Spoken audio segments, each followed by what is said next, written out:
So I just saw Instant Family, and it was fine, I guess. I went into this movie with very low expectations due to just how bad the trailer was. We might have a little bit of a knack for this. I beg to differ. Having now actually watched it though, I can safely say that it was an enjoyable experience overall.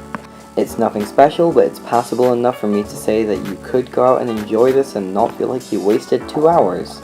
For a start, the film was fairly well acted. Mark Wahlberg and Rose Byrne were not that great at the start of the movie, but they gradually got better along with the actual movie. Isabella Monet was really good as her character and really sold her role. The little girl was pretty good. All my highlights were the supporting cast, to be honest though. Octavia Spencer was great as per usual. The grandmas were very entertaining in the movie. The only actor I'd say did a bad job was the little boy who played Juan. I understand he's a child actor, but he was completely unconvincing and really took away from the film. His performance may actually be the worst one of the year so far. The cinematography for the movie was pretty bland outside of a couple of moments. There is one scene involving a hairbrush that was really well shot, but the opening scene has some of the worst color palette I've ever seen. But outside of those two scenes, there wasn't really anything special with the cinematography on either side of the spectrum. The humor was a mixed bag. There were some jokes that were legitimately laugh out loud hilarious, and there were some others that were pretty unbearable. Jesus Christ, that school confrontation scene went on forever and it was so unfunny. Easily the worst thing about Instant Family is the music. The musical score and composition was just lazy and annoying. The whole thing sounded like it was recorded on a MIDI keyboard.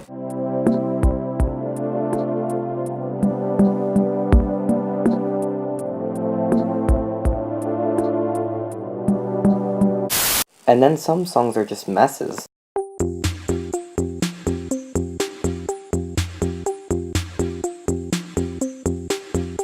Seriously, I haven't heard a musical score this bad since the soundtrack for Gaudi.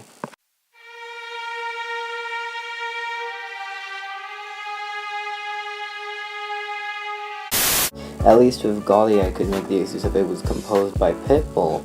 This movie has an actual professional composer on it. Seriously, the music in this movie is just embarrassing and bad. The editing is reminiscent of films like Catwoman and Saw 4, and if you've seen those movies, you know exactly what I mean. The story is cliched and predictable, but at the very least I could say I was never bored. The character writing isn't all that great. The supporting characters are all really well written and funny, but our two main protagonists aren't all that likable, and it's kinda hard to root for them.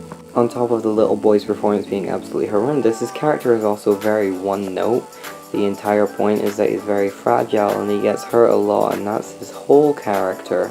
And as a result, the tone is kind of messy because in some scenes when he gets hurt, you're not meant to take it seriously, but in others they treat it so seriously. There's one instance of this that was particularly ridiculous, and it was so hard to not laugh in the cinema. I wouldn't consider this a spoiler, but I think some people might, so I'm gonna just enter spoiler talk here. If you haven't seen this movie, then go to the time code on the screen now. That's your chance. 3, 2, 1. So basically, there's a scene in this movie with Final Destination levels of build-up and coincidence, and it is so hard to take seriously. So basically, Mark Wahlberg and the little boy are using a nail gun, and Mark Wahlberg just leaves the little boy alone with the nail gun to go argue with his teenage daughter who's trying to run away to go out with her friends. You see, she's grounded and she's just had an argument with her mom, so she's storming off. And obviously, since the little kid's entire character is just him getting hurt, he's an idiot, and he points the nail gun at his hand. The older sister notices this and yells in his name, and he drops it, and it lands and discharges on his foot.